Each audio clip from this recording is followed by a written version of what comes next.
রাতের অন্ধকারে নিয়ন্ত্রণ রেখা পেরিয়ে ভারতে ঢুকেছিল দুই পাক জঙ্গি। দিনের আলো ফুটতে না ফুটতেই সেনার গুলিতে খতম হয় তারা।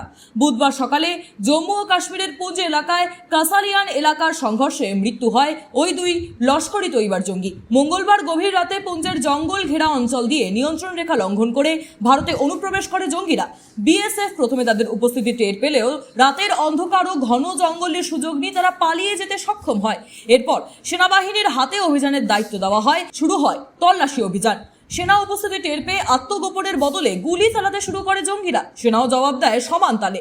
দুই পক্ষের মধ্যে দীর্ঘক্ষণ গুলির লড়াই চলে। শেষে খতম করা হয় দুই জঙ্গিকে। মৃত জঙ্গিদের নাম পরিচয় এখনো আনুষ্ঠানিকভাবে জানানো হয়নি, তবে গোয়েন্দা সূত্রে খবর তারা লস্করি তৈবার সক্রিয় সদস্য। প্রসঙ্গত, এর আগে সোমবার সেনার অপারেশন মহাদেবে পেহেলগাঁওয়ে 3 জঙ্গি খতম হয়েছিল। পরপর এই সাফল্যে উপত্যকায় সন্ত্রাস দমনে বড় পদক্ষেপ বলেই মনে করছে প্রতিরক্ষা মহল।